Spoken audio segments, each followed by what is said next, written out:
어느 사회든 울부짖음이 없는 곳은 없습니다. 특별히 우리는 지금 울부짖음이 점점 높아지는 그러한 세상 속에서 살고 있습니다. 우리가 살고 있는 주변만 둘러봐도 우리는 관계적으로 또는 신체적으로 또는 정치, 경제 또는 교육적인 부분에서 온갖 그런 영역 속에서 울부짖음이 지금 터져나오고 있습니다. 코로나19로 인해서. 코로나19로 인해서 극심한 신체적 고통들로 인한 울부짖음이 곳곳에서 일어나고 있습니다. 코로나19로 인해서 가족관계 안에서도 서로를 원망하고 서로를 힘들게 만드는 소리들이 울려 퍼지고 있습니다. 너 때문이라고. 왜 조심하지 않냐고. 경제적, 정치적 면에 있어서도 수많은 울부짖음이 이 단 하나의 문제, 이 바이러스 하나의 문제로 인해서 터져 나오고 있어요. 그러니까 그 외에 다양한 문제들을 통해서 세상 곳곳에서 울려 퍼지는 그 울부짖음이 얼마나 큰지 몰라요. 그 소리가.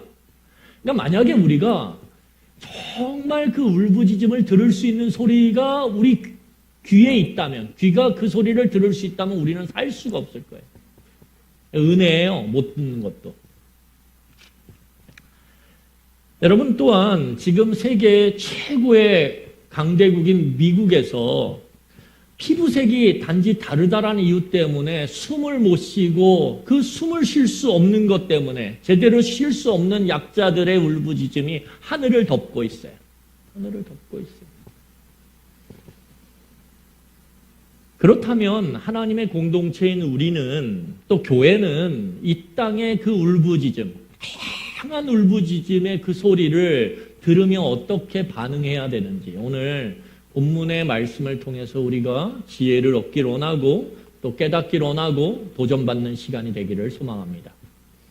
여러분 오늘 본문을 보면 하나님은 하박국 선지자를 통해서 감추어졌던 하나님의 말씀을 열어서 보여주셨어요. 이전에 감추어졌던 하나님의 말씀을 드러내는 걸 뭐라 그러냐면 그것을 묵시라고 이야기합니다. 그래서 1절에 보면 선지자 하박국이 묵시로 받은 경고라 이렇게 나오죠. 묵시는 이전엔 감추어져 있었는데 하나님이 딱 마음에 두고 계셨는데 그 마음에 두고 있던 걸 어느 순간인가 딱 펼쳐 보이면서 내가 원하는 뜻, 내가 너희들에게 하고 싶은 말은 바로 이거야 라고 드러내는 것, 그 드러내는 행위가 묵시 또는 계시라는 것입니다. 하나님께서 감추어졌던 그 말씀을 드러내면서 오늘 하박국 선지자에게 보여주고 있어요. 그것을 뭐라 그러냐면 오늘 하박국 선지자는 묵시를 통해서 경고를 받았다 그래요. 여기서 경고가 뭐냐면 하나님의 말씀이거든요. 그러니까 이것을 한마디로 풀어서 1절을 풀어보면 하박국 선지자에게 하나님께서 이전까지 감춰져 있던 당신의 마음 안에 담겨져 있던 그 뜻을 말씀으로 펼쳐서 보여줬다라는 거예요. 여러분, 그런데 여기 하나님이 하박국 선지자에게 주신 그 경고, 곧 하나님의 말씀은 평범하지가 않아요. 단순하지도 않고. 왜냐하면 이 경고라고 하는 단어의 히브리적 의미가 뭐냐면 이걸 이제 히브리어로 마사라 그러거든요. 마사. 그건 몰라도 됩니다. 그런데 마사라고 하는 이 단어가 갖고 있는 뜻이 뭐냐면 무겁다라는 뜻이에요. 무겁다. 그러니까 하나님이 주신 말씀의 무게가 무거운 거예요. 그러면 이 무겁다라는 건 뭐냐? 심각하다라는 뜻이에요. 심각하다. 그래서 만약에 이 감추어져 있던 하나님의 말씀을 지금 하박국 선지자에게 펼쳐서 보여주는 이 하나님의 말씀의 색깔을 만약에 입힌다면 그 색깔은 무슨 색깔로 입힐 수 있어요? 빨간 색깔로 입힐 수 있어요. 빨간 색깔이 뭐죠? 레드카드죠. 하나님께서 이 유다 백성들에게 레드카드의 말씀을 딱 꺼내서 지금 보여주시는 거예요. 여러분 레드카드의 뜻이 뭐죠? 의미가 퇴출이에요. 퇴출. 레드카드 딱 그러면 바로 그냥 나가는 거예요. 하나님께서 지금 하박국 선지자에게 계시와 묵시를 통해서 펼쳐 보이는 그 말씀에 감추어졌던 말씀이 드러났는데 그 드러난 말씀의 색깔이 빨간색이라는 거예요. 레드카드. 그러면 왜 하나님께서 유다 백성들에게, 그 사랑하는 유다 백성들에게, 자기의 그 백성들에게 레드카드를 꺼내 드셨을까요? 이 이유를 알려면 우리는 이 당시에 하박국 선지자가 활동했던 시대의 배경을 좀 알 필요가 있어요. 여러분, 오늘 이 하박국 선지자가 활동했던 시기는 요시야라고 하는 유다의 왕이 죽고 그의 아들 여호야김이라고 하는 왕이 왕으로서 유다를 다스리던 때였어요. 그런데 이 시기에 그 유다 주변의 고대 근동을 잘 살펴보면 이 당시에 가장 강력한 나라가 이 유다 북쪽에 있었던 아수르라고 하는 나라예요. 그런데 이 아수르라고 하는 나라가 바벨론과 메데라고 하는 나라에 의해서 그만 무너지고 맙니다. 그 아수르의 수도였던 도시가 어디냐면 니느웨예요. 니느웨가 그 바벨론과 메데라고 하는 나라에 의해서 그냥 무너지고 말아요. 그리고 아수르는 끝나요. 패망하는 거죠. 그리고 나서 요 혼란한 틈, 이 고대 근동의 혼란한 틈, 열강들이 각축을 벌이며 서로 으르렁대며 싸우는 이 틈에서 저 남쪽에 있던 이집트, 성경에서는 애굽이라고 하는 그 나라가 호시탐탐 기회를 노리다가 고대 근동의 패권을 차지하기 위해서 전쟁을 벌이기 시작해요. 그때 바벨론의 유명한 느부갓네살이라고 하는 왕이 애굽과 일전을 벌여요. 그리고 그 큰 전쟁에서 애굽을 그냥 쓸어버립니다. 한마디로 말하면. 그래서 고대 근동의 패권을 차지하는 나라가 어디냐면 바벨론의 느부갓네살 왕이 되는 거예요. 그리고 그 느부갓네살 왕이 유다를 침공을 해서 어떻게 합니까? 유다를 초토화시켜버려요. 이 느부갓네살 왕이 3번에 걸쳐서 유다를 침략하는데 첫 번째 침략을 하면서 초토화를 시켜버리고 그리고 나서 똑똑한 왕의 자제들이나 귀족의 자제들을 자기 나라로 데려가요. 그 데려가는 일행 속에 누가 있는 거예요? 우리가 잘 알고 있는 다니엘의 세 친구. 다니엘 그 세 친구. 그들이 끌려간 거예요. 여러분, 그런 상황 가운데서 이 급변하는 세계 정세 가운데서 이 유다는 어떻게 되냐면 여우야김의 아버지였던 요시야 왕이 급작스럽게 죽고 말아요. 그리고 요시야 왕이 죽고 나서 왕에 오르는 그의 아들 여우야김이 바벨론의 허수아비 노릇을 하면서 유다를 통치하고 있었던 때예요. 그러니까 이제는 요시야 왕이 죽고 그의 아들 여우야김이 독립적인 왕이 아니라 바벨론의 허수아비 꼭두각시 노릇을 하면서 유다를 다스리던 그때에 하박국 선지자가 활동을 했답니다. 요시야 왕은 유다가 침몰해가는 과정 속에서 그 침몰하는 이 유다를 다시 되살리기 위해서 2가지 일을 했어요. 첫 번째는 뭐냐 하면 하나님의 율법을 보존했어요. 율법이 다 사라지는 그 시대에 율법을 다 모았어요. 율법 책들을 다 모아가지고 율법을 모아놓은 책들을 편찬을 했어요. 그리고 왜? 율법이 잊혀지지 않도록. 하나님의 율법이 없어지지 않도록. 그리고 어떻게 했냐면 하나님의 성전이 엉망진창이 됐는데 그 성전을 깨끗하게 만드는 정화 작업을 일으켰어요. 그래서 성전 자체를 깨끗하게 할 뿐만 아니라 그 성전에서 행해지는 여러 가지 제사들의 그 룰을 제대로 세우고 그것들을 시행하는 일들을 했다라는 거예요. 그래서 여러분 요시야 왕 때 놀랍게도 이 무너져가던 침몰해가던 유다가 다시 한번 인공호흡을 받고 마치 살아나는 것처럼 그렇게 부흥의 시기를 잠깐 누려요.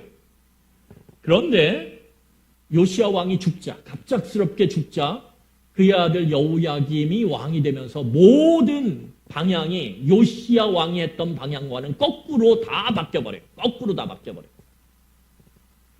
여러분 오늘 우리 예레미야 36장 23절로 25절을 같이 보도록 하겠습니다.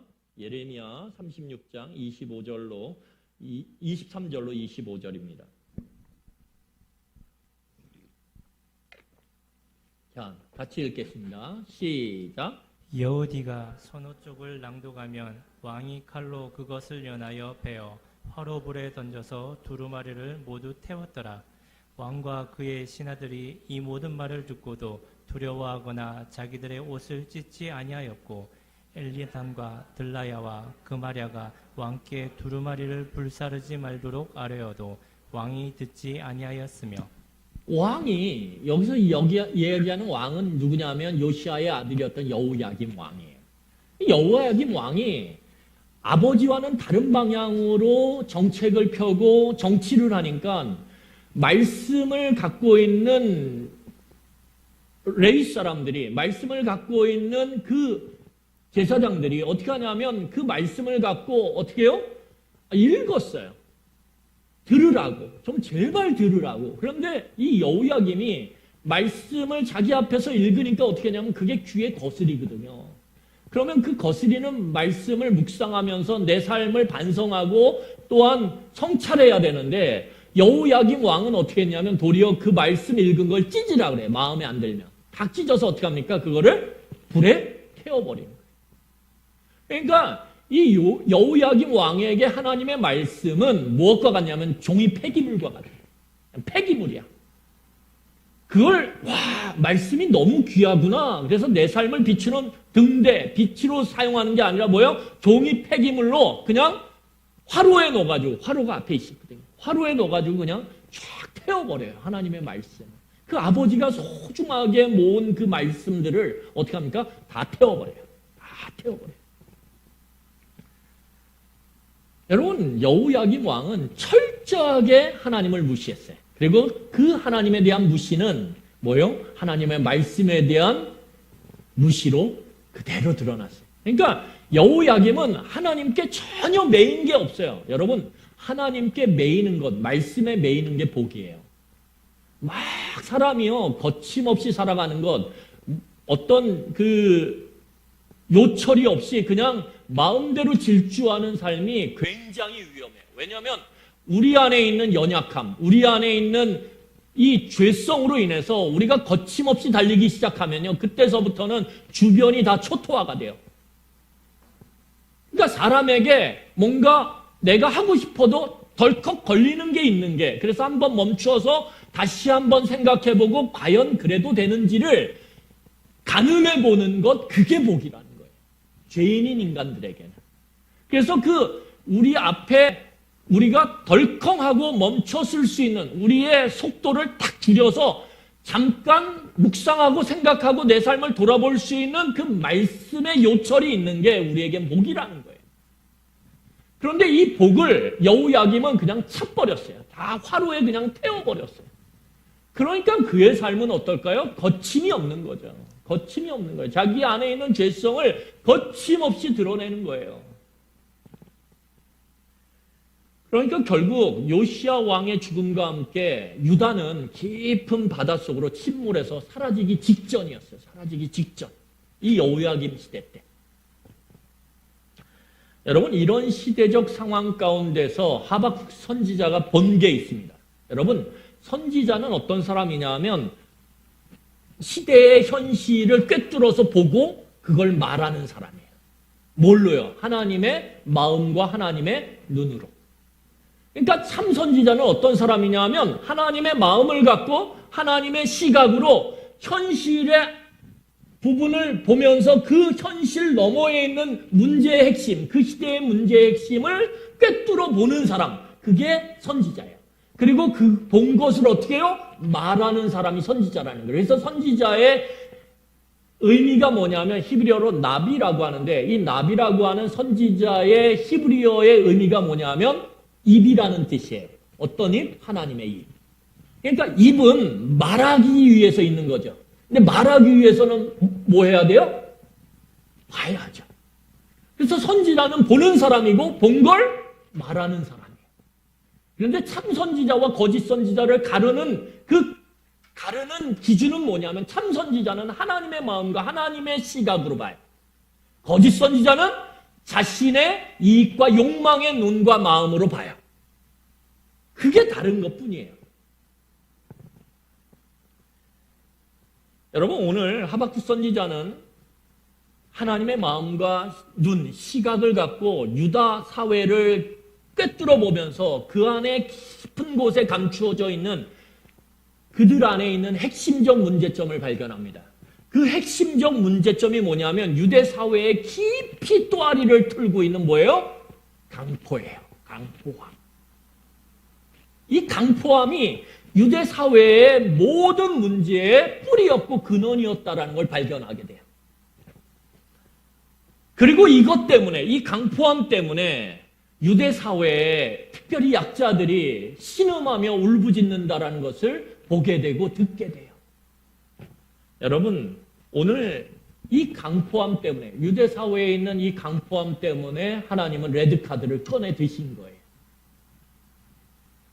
자, 그러면 우리 한번 본문 3절을 보겠습니다. 본문 3절 같이 읽겠습니다. 시작. 어찌하여 내게 죄악을 보게 하시며 패역을 눈으로 보게 하시나이까. 겁탈과 강포가 내 앞에 있고 변론과 분쟁이 일어났나이다. 거기 보면 강포에 대한 부분을 이야기해요. 에어컨을 조금 너무 센 것 같아요. 우리 창세기 6장 11절을 또한 같이 읽어보겠습니다. 6장 11절 같이 읽겠습니다. 시작. 그때 온 땅이 하나님 앞에 부패하여 포악이 땅에 가득한지라. 여러분 거기 보면 우리가 읽었던 본문 3절에서는 뭐예요? 죄악이, 그리고 그 죄악과 함께 패역이, 이게 쌍이에요. 죄악과 함께 패역이 누구의 눈에 보여요? 하박국의 눈에 보여요. 그런데 그 하박국의 눈에 보이는 죄악과 패역이 만들어내는 게 뭐냐 하면 오늘 보니까 강포예요. 오늘 창세기에서 마찬가지예요. 하나님의 사람들이 사람의 사람들과 하나가 되면서 온 땅에 부패함이 휩쓸기 시작해요. 그 부패함이 휩쓸때 나타나는 게 뭐예요? 거기 보면 포악이죠. 이 포악이 무슨 말이냐면 강포라는 뜻이에요. 강포가 가득해요. 그래서 강포를 히브리어로 하면 여러분 하마스라 그래요. 여러분 하마스 이렇게 많이 들어보지 않았습니까? 이 팔레스타인 지역의 무장 단체, 그럼 하마스 이런 거 들어보셨잖아요, 그렇죠? 이 하마스가 강포라는 뜻이에요. 포악함. 그러니까 죄악이 가득 찰 때, 온 땅에 죄악이 있을 때 나타나는 증거가 뭐냐면 강포, 포악이란 뜻이에요. 여러분, 오늘 본문을 보면 3절에서 인간이 하나님 앞에서 죄를 범하면 어떤 일이 일어나냐면, 죄를 범하면 패역이 일어납니다. 이 패역이 뭐냐면 모든 마땅한 이치들, 마땅한 질서들이 다 어그러지고 뒤틀리는 거예요. 그러니까 인간의 죄악은 하나님이 만드신 창조 세계의 질서를, 마땅히 지켜야 될 질서를 틀어버리고 끊어버리고 그리고 망가뜨려 버려요.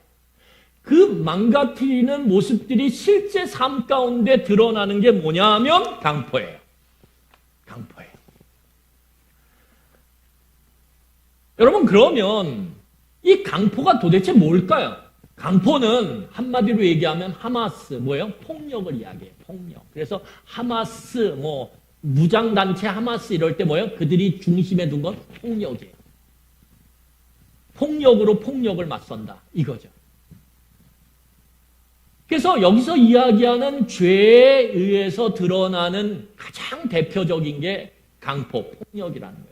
근데 폭력은 두 개로 구성이 돼요. 첫 번째, 뭘로 구성되냐면 오늘 3절을 보세요. 3절에 보면 그 죄악이 패역됨으로 하박국의 눈에 보이는데 그게 뭘로 보이냐면 뭐예요?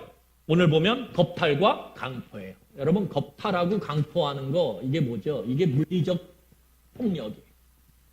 그러니까 죄악이 물리적 폭력으로 나타난다는 거예요. 또 하나는 뭐냐면 거기 3절 하반절 보세요. 변론과 분쟁으로 일어난다. 여러분, 변론, 분쟁 그러면 뭐가 딱 떠오르세요? 뭐가? 법원. 법원이 딱 떠오르지 않으세요? 다시 말하면 이 강포가 뭘로도 나타나냐면 이 법원에서 말의 폭력으로 나타난다는 거예요. 말의 폭력으로. 그러니까 성경에서 이야기하는 강포는 두 가지예요. 하나는 뭐예요? 물리적 폭력과 말의 폭력. 이 두 개를 합해서 강포라 그러고 그것이 폭력을 의미한다는 거예요. 그러니까 유대 사회에 하박국 선지자가 하나님의 마음과 눈으로 꿰뚫어 봤더니 그 안에 온갖 물리적 폭력과 말의 폭력이 가득해서 강자가 약자를 폭력으로 억누르고 그리고 그들을 괴롭히고 착취하는 것이 보이는 거예요. 그것 때문에 하나님이 레드카드를 딱 꺼내 드신 거죠. 이 하박국의 말씀을 하박국에게 준 거예요. 여러분, 하박국 선지자가 바라본 유대 사회는 온갖 폭력이 난무하는 현장이었습니다. 다시 말해서 폭력이 일상이 된 삶을 살고 있었어요. 일반적으로 폭력은 강자가 약자에게 행하는 행위죠. 그래서 이 유다 사회의 약자들은 강자로부터 온갖 폭력을 당했는데 이 폭력의 첫 번째가 뭐냐 하면 그들이 갖고 있는 돈과 권력으로 물리적 폭력을 가하는 거예요. 물리적 폭력. 여러분, 우리 사회도 우리가 하나님의 선지자로서의 마음과 눈을 갖고선 바라보면 온갖 돈을 갖고 권력을 갖고 있는 사람이 약자를 한 대당 얼매 이러면서 때리고 패는 거 얼마든지 기사에서 우리가 볼 수 있었어요. 그러니까 물리적 폭력이 난무하는 시대가 이 시대예요. 근데 여기서 끝나지 않고 때로는 그 강자의 폭력이 어디까지 가냐면 법정까지 가요. 그래서 법정에서 어떻게 합니까? 화려한 언변, 화려한 지식을 갖고 있는 변호사를 사다가 어떻게 해요? 마땅한 이치를 굽게 만들어요. 죄가 아닌데 죄로 만들고 죄인데 죄가 아닌 걸로 만들어버려요. 이게 말의 폭력이죠. 돈에 의해서 화려한 지식과 화려한 언변을 갖고 있는 사람들이 정의를 굽어지게 만드는 일들이 곳곳에서 일어나는 거예요. 강자들에 의해서 약자들에게. 여러분, 그런데 문제는 뭐냐면 약자들이 이러한 억울한 일을 당하면서도 이 폭력을 당하면서도 어떻게 해요? 대항할 수가 없어요. 왜냐하면 그 강자들이 생사여탈권을 쥐고 있거든요. 약자들. 생존의 문제를 탁 틀어잡고 있거든요. 그러니까 억울한 일을 당하는데 울부짖고 신음하는데 항거할 수가 없어요. 왜요? 그랬다가는 목구멍이 포도청이라고 먹는 문제가 다 그냥 끝나버리니까. 억울해도 참는 거예요.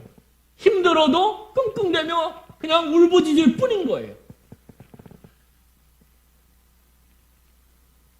여러분, 이런 사회에 강포, 이 폭력의 강도는 어때질까요? 점점 강해져요. 폭력의 범위는 어떻게 될까요? 점점 넓어져요. 점점 넓어져요. 그래서 폭력이 일상이 된다는 거예요. 일상이 된다는 게 뭐예요? 강자가 조금이라도 힘이 있는 강자는 조금이라도 힘이 없는 약자를 다양한 방법으로 폭력을 행사하고 그들을 억누른다는 거예요. 그게 뭐 어떤 정치권 아니면 어떤 회사, 큰 회사의 경제적인 경제권 거기서만 일어나는 게 아니라 사방에서 다 일어나는 거예요. 가족 사이에서도, 조그만 마을 공동체 속에서도, 교회 공동체 속에서도 이런 강자와 약자 사이의 관계가 일상이 되는 거예요. 여러분, 그러면 이렇게 지속적으로 일어나는 강포함이 만들어내는 사회는 어떤 사회일까요? 우리 4절을 한번 보도록 하겠습니다. 4절. 오늘은 하박국서의 배경을 보는 거예요. 어땠는지 그 시대가. 우리 4절을 한번 읽어보도록 하겠습니다. 같이 읽겠습니다. 시작. 이러므로 율법이 해이하고 정의가 전혀 시행되지 못하오니 이는 악인이 의인을 애워쌌으므로 정의가 굳게 행하여 짐이니이다. 여러분, 강자가 물리적 폭력과 말의 폭력을 갖고 약자를 억누르고 득세하니까 거기 뭐죠? 그게 악인이 의인을 둘러싸는 거죠. 그러니까 어떤 일들이 일어나냐면 하나님의 율법이 유명무실해져요. 하나님의 율법이 유대 사회에 유명무실해지는 거예요. 희미해져 버려요.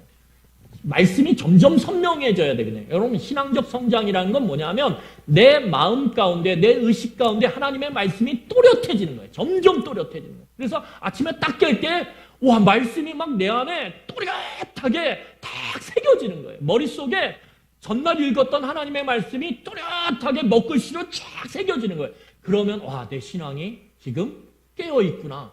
성장하고 있구나. 이렇게 보면 돼요. 그런데 아침에 깼는데 말씀은 없어. 말씀은 없고 어저께 들었던 가요가 막 생각나. 가요가 생각난다 나쁜 거 아니에요? 근데 말씀은 생각이 안 돼. 가요가 막 생각나고 막 그 개그 프로그램에서 봤던 그 우스갯소리가 막 머리에 스치고 그걸 막 사람들한테 얘기하고 싶어. 그래서 자녀들이 빨리 아침에 깼으면 좋겠어. 왜? 내가 그거를 막 얘기해서 애들이 막 웃기고 싶거든요. 그러면 그거는 좀 생각해 봐야 돼. 그러니까 신앙이 뜨거워지고 신앙이 깨어있게 되면 하나님의 말씀이 또렷해지는 거예요. 내 의식 가운데, 내 마음 가운데. 여러분, 오늘 이 말씀이 유명무실해졌다라는 게 어떤 일이냐면 강포와 폭력이 일상이 되다 보니까 하나님의 말씀 따위는 그냥 아까 찢어서 화롯불에 던지는 것처럼 그렇게 사라져버리는 거예요. 여러분, 하나님의 율법, 하나님의 말씀은 곧 관계입니다. 관계. 그러니까 하나님의 율법, 그러면 뭐라고 생각하면 돼요? 하나님과의 관계구나, 이렇게 생각하면 돼요. 하나님과의 관계, 또한 그 하나님의 관계가 만들어내는 게 뭐냐면 나 자신과의 관계예요. 나 자신과의 관계가 만들어내는 게 뭐예요? 다른 사람과의 관계예요. 다른 사람과의 관계가 만들어내는 게 뭐예요? 피조세계와의 관계. 이게 연결돼 있어요. 그래서 하나님과의 관계가 어때야 되는지를 명확하게 보여주는 게 하나님의 말씀이에요. 그러니까 여러분, 우리가 말씀을 제대로 읽으면 뭐 친구 대신 하나님 이런 찬양은요 절대 부르면 안 돼요. 하나님은 친구가 아니에요. 하나님의 말씀을 보면 하나님은 두렵고 떨림으로 바라봐야 될 존귀하신 분이에요. 그런데 그 하나님을 친구로 대하는 순간 어떻게 돼요? 하나님의 말은 가벼워요. 그리고 무시해도 될 말이 되는 거예요. 그러니까 말씀을 통해서 하나님과의 나와의 관계를 바르게 정립하는 게 율법의 역할이란 말이에요. 하나님과 나와의 관계가 제대로 정립되면 나 자신에 대한 바른 가치, 바른 생각을 할 수가 있어요. 내가 세상적으로 뭘 덜 가졌던 더 가졌던 상관없이 나는 하나님과의 관계가 맺어진 존귀한 존재다. 하나님의 형상으로 지어진 존귀한 존재라고 하는 나 자신의 가치, 올곧은 가치가 딱 생겨요. 그 가치가 생길 때 우리는 다른 사람을 바라보는 시야가 바뀌어요. 어떻게 해요? 저 사람도 하나님의 형상으로 지음받은 존귀한 존재다. 그래서 저 사람이 얼마를 가졌든, 저 사람이 얼마나 높든 낮든, 저 사람이 나이가 많든 적든 상관없이 저 사람은 존귀한 존재로서 우리가 대하고 대접하고 섬기게 되는 거예요. 여러분, 그럴 때 이 하나님의 형상으로 창조된 인간과 하나님의 형상으로 창조된 인간과는 다르게 창조된 피조세계와의 관계가 바르게 형성되는 거예요. 그래서 어떻게 해요? 우리는 피조세계를 우상으로 섬기지 않아요. 돈을 우상으로 섬기지 않고요. 자리를 우상으로 섬겨서 그것을 위해서 온갖 부정과 그리고 잘못된 일을 저지르면서 그것을 쟁취하려고 안 해요. 피조세계에 대한 관점이 바뀌죠. 이것이 율법이 우리에게 있어야 될 이유라는 거예요. 그리고 이 네 가지의 관계에 율법은 그 관계 가운데서 하나님의 사랑과 공의가 어떻게 작동돼야 되는지를 가르쳐 주는 게 하나님의 율법이라는 거예요. 그런데 여러분, 유대 사회에 율법이 유명무실해졌어요. 마치 박제된 동물처럼 모양은 있는데 생명력이 없어요. 생명의 기운이 없어요. 율법은 그대로 있는데 어떻게 해요? 거기에 아무런 생명력이 없어요. 그걸 누구도 거기서 힘을 느끼거나 거기서 생명력을 느껴서 이 네 가지의 관계에 대한 나의 모습이 어떤지를 보고 묵상하고 그리고 그것을 성찰함으로 바꾸려고 하는 움직임이 없어요. 이게 유명무실해진 상태.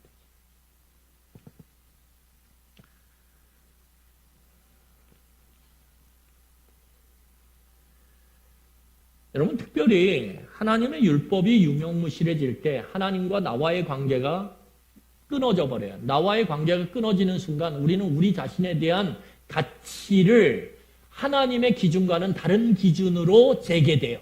어떻게 해요? 돈이 있으면 자기가 굉장히 높아진 것 같아요. 명품으로 내 온몸을 감싸면 굉장히 떳떳해진 것처럼 느껴져요.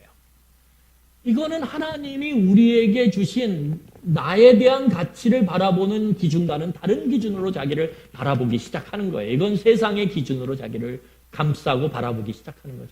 그러면 우리는 그때서부터 다른 사람에 대한 태도가 달라져요. 특별히 약자에 대한 태도가 달라져요.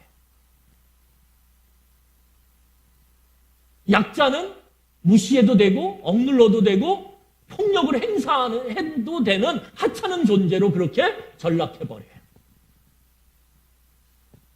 이게 뭐예요? 이게 율법의 유명무실해질 때 나타나는 모습이에요.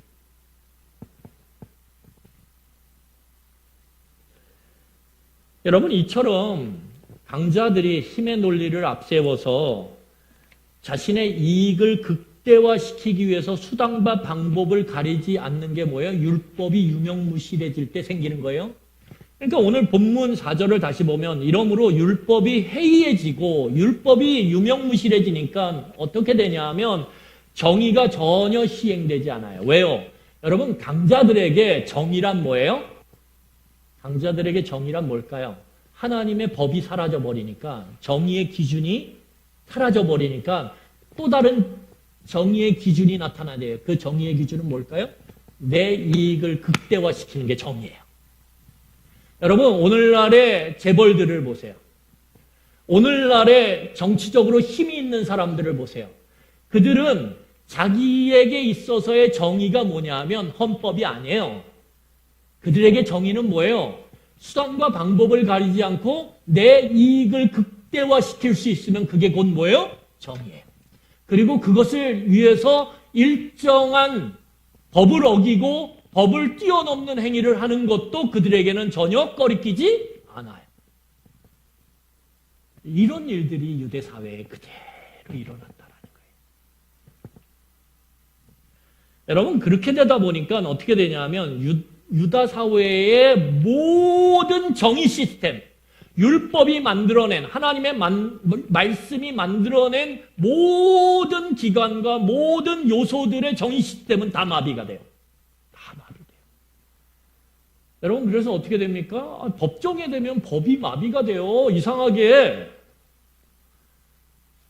법정에서 말씀의 원리가 적용된 그 법이 재판관에 의해서 시행돼야 되는데 이상하게 이 유다 사회는 법정으로 문제를 약자가 끌고 가기만 하면 그 법정 안에서 모든 법들이 다 틀어지고 정의 시스템이 다 마비가 되면서 결론이 이상하게 나오는 거예요.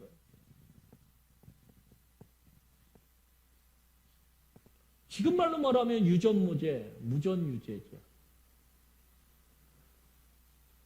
지금 말로 말하면 유검 무죄죠. 검찰이랑 친하면 무죄예요. 무검 유죄예요. 검찰이랑 친분이 없으면 죄가 돼요.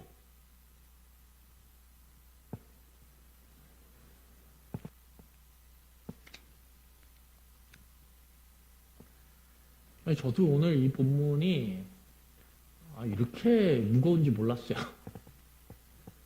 굉장히 무겁고 가슴 아픈 내용이에요. 유다 사회나 오늘날 이 사회나 죄가 있는 곳은 모양이 너무 흡사하고 비슷해요. 인간의 죄가 극대화되는 그 사회 가운데서 나타나는 현상이 이 수천 년 전의 이 유대 사회나 오늘 2000년대, 이 2020년을 살아가는 이 우리가 살고 있는 이 호흡하는 이곳이나 별반 다를 게 없다라는 거예요.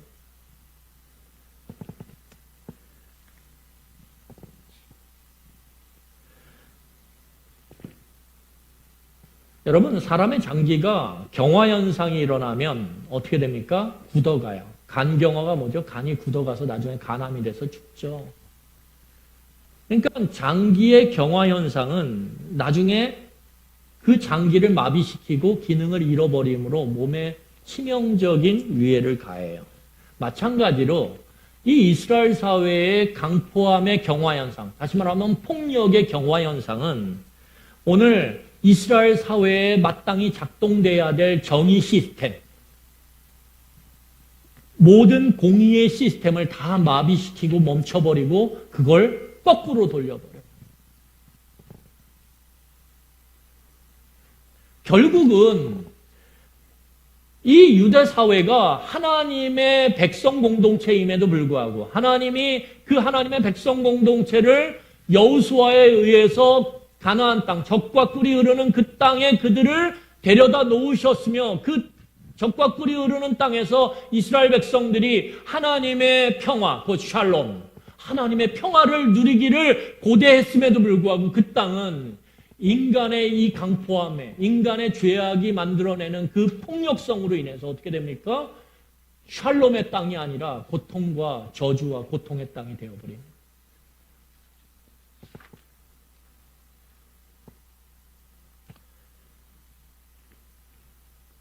여러분, 그러면 여기서 우리가 그런 세상 가운데 오늘 하나님이 이 하박국 선지자를 통해서 경고의 말씀을 주셨어요. 무거운 말씀, 심각한 말씀을 주셨어요. 그러면 이것을 볼 수 있는 눈을 갖고 있는 사람이 바로 선지자예요. 이 사람들의 울부짖음을 들을 수 있는 사람이 선지자예요. 그러면 선지자가 어떻게 오늘 반응했을까요? 오늘 본문을 함께 읽겠습니다. 우리 2절입니다. 본문 2절. 우리 본문 2절 같이 보겠습니다. 같이 읽겠습니다. 시작. 여호와여 내가 부르짖어도 주께서 듣지 아니하시니 어느 때까지리까 내가 강포로 말미암아 외쳐도 주께서 구원하지 아니하시나이다. 여러분, 하박국 선지자는 여기서 하나님의 입장은 다음 주에 볼 거예요. 하박국 선지자는 유다 사회에 있는 강포함의 그 모습을 보고 악에 어떻게 했어요? 분노했어요. 그리고 그 분노함 가운데 하나님에게 질문을 던지고 있어요. 질문을 막 던져요. 여러분, 오늘 이 유다 사회의 중심에 있는 그 강포함의 모습을 보면서 하박국 선지자는 거룩한 분노를 해요. 거룩한 분노 가운데 뭘 할까요? 오늘 부르짖어요. 부르짖어요. 하나님 어찌하여 이렇게 부르짖죠.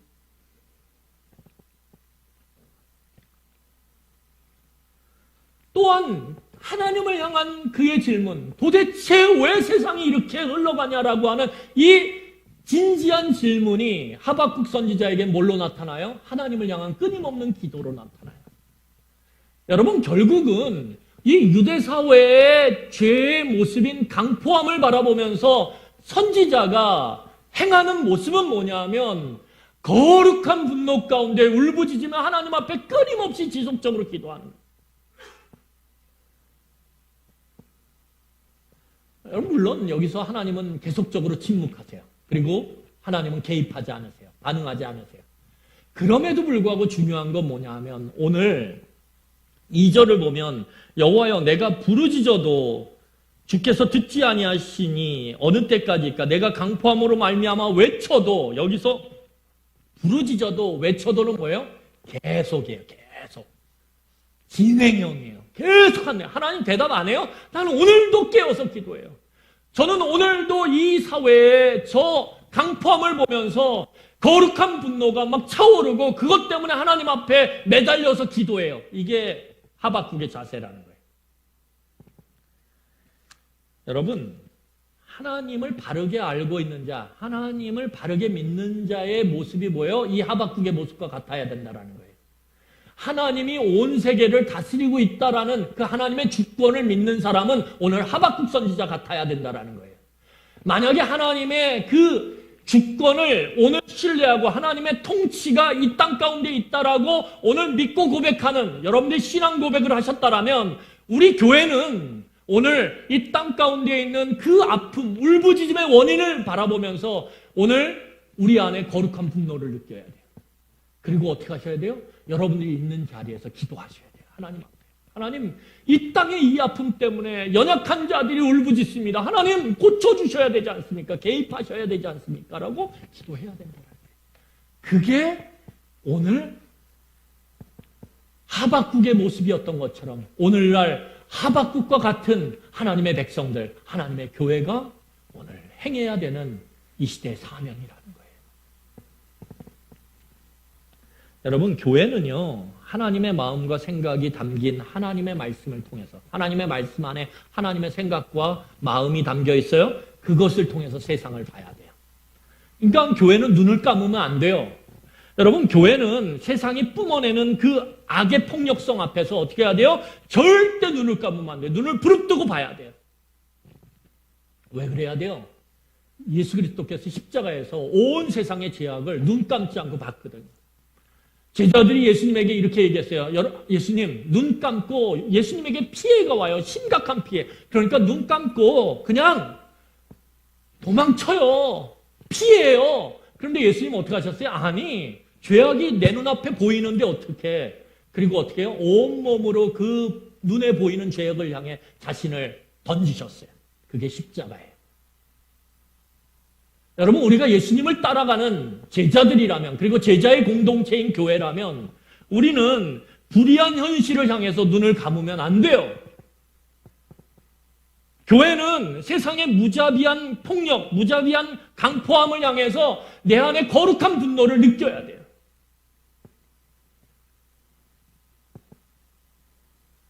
교회는 하나님의 창조 질서가 무너지는 이 현실, 그것을 똑바로 쳐다보며 아파하고 분노해야 돼요. 그리고 교회는 세상의 주인이신 하나님을 향해 끊임없이 부르짖으며 행동해야 돼요. 이게 교회예요. 이게 하나님의 성도예요. 오늘 이 울부짖는 강포함의 일상을 살아가는 우리의 모습이 돼야 된다라는 거예요. 이 하박국 선지자가 우리에게 그것을 오늘 보여주고 있는 거예요. 여러분, 자크엘리라고 하는 프랑스의 기독교 사회학자가 있어요. 돌아가셨는데 이 자크엘리, 제가 대학생 때 이 자크엘리라고 하는 이분의 책을 접하게 되면서 되게 많이 이렇게 사고 그걸 또 읽고 그런데 어려워요.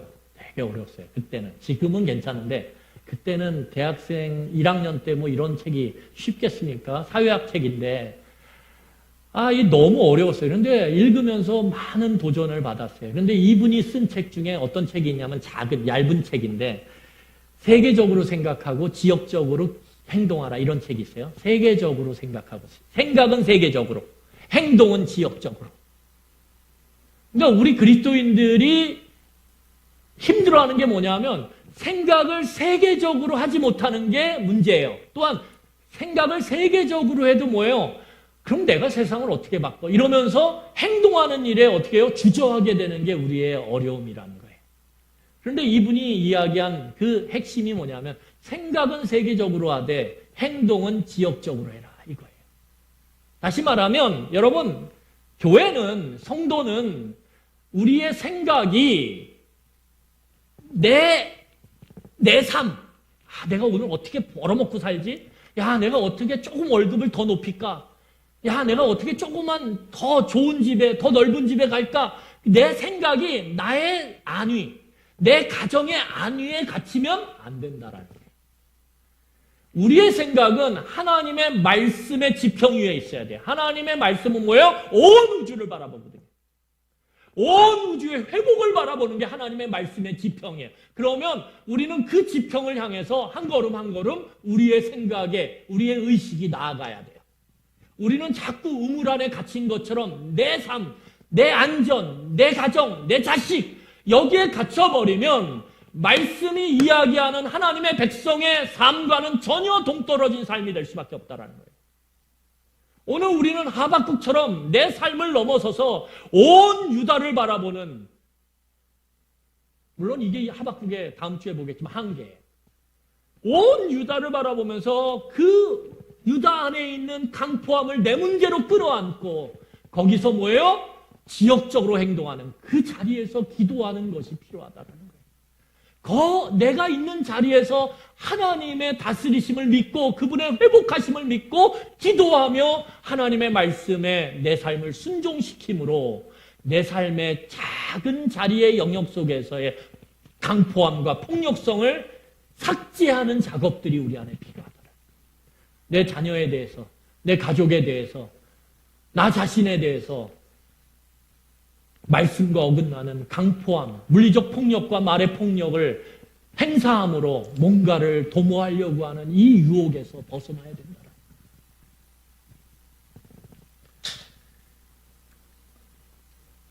말씀을 마무리하겠습니다. 여러분, 하박국이라고 하는 그 이름의 뜻이 두 가지가 있어요. 하나는 안아주다라는 뜻이에요. 하나는 씨름하다라는 뜻이에요. 그러니까 하박국은 온 유다를 끌어안고 씨름한 거예요. 온 유다를 끌어안고 하나님의 말씀을 갖고 씨름한 사람이 하박국이에요. 하나님은 오늘 우리 교회가 하박국이 되기를 원하세요.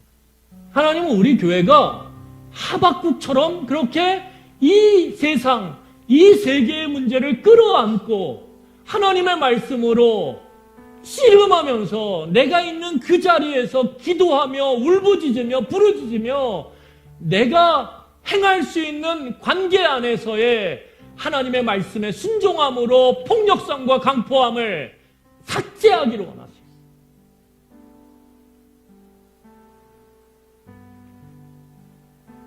그냥 내 문제만 끌어안고 먹고 사는 그 문제만 끌어안고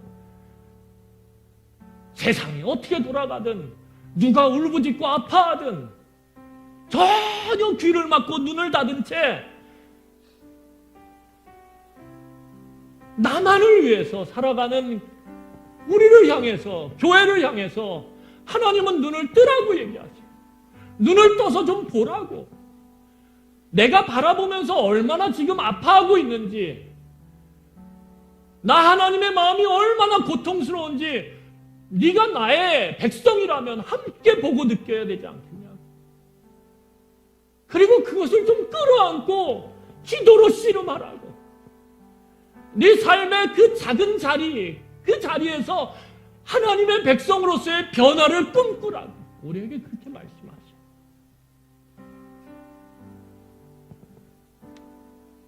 여러분, 무엇을 안고 씨름하고 계십니까?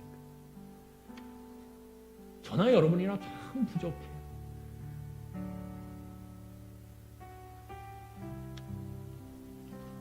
어쩌면 우리의 기도는 너무 지엽적이고, 그래서 지엽적으로 생각하고, 그래서 지엽적으로 행동해요. 기도하고.